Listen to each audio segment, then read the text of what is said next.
A Xunta de Galicia puxo a disposición dos establecementos hostaleiros unha liña de axudas destinada a acondicionar as terrazas e impulsar a venda a domicilio. Na comarca do Salnés, 131 locais se sumaron a esta iniciativa, entre eles o Vilas Bakery de Vilagarcía. Dado que no podíamos trabajar dentro, nos ayudó a habilitar fuera. Entonces nos subvencionaron un 80% de la terraza y gracias a eso pues hemos podido dar un poco más de recorrido a lo que es nuestro trabajo en hostelería.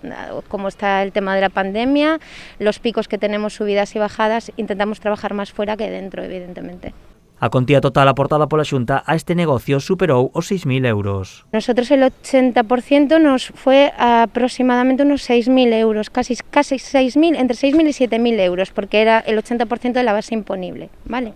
Y no, la verdad es que nos dio por adelantado un 50% de la subvención, de ese 80%, y luego una vez que presentamos facturación, fotos, planos y demás, nos reintegró el 50% restante y sin problema ninguno, la verdad.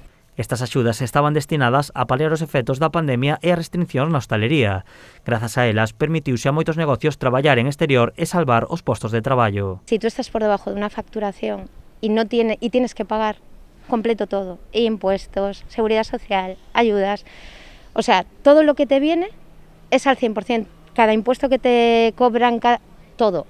Entonces, evidentemente, si no tienes la misma facturación y eres autónomo, no te supone, encima la subida de la luz, te supone un montón de gastos a mayores. Si no tengo la parte de fuera, cierro la puerta. As melloras na terraza permiten que máis clientes poidan gozar dos almorzos deste establecemento. Tenemos bastante tirón de desayuno y entonces nuestro desayuno es un desayuno diferente, de calidad. Y claro, la gente esperaba hasta 40 minutos para desayunar. Ahora tienen más espacio, pero siguen esperando, ¿eh? De todas formas sigue llenándose y yo estoy encantada de la vida. En total, o investimento da Xunta nos 131 negocios do Salnés superou o 1.000.000 de euros.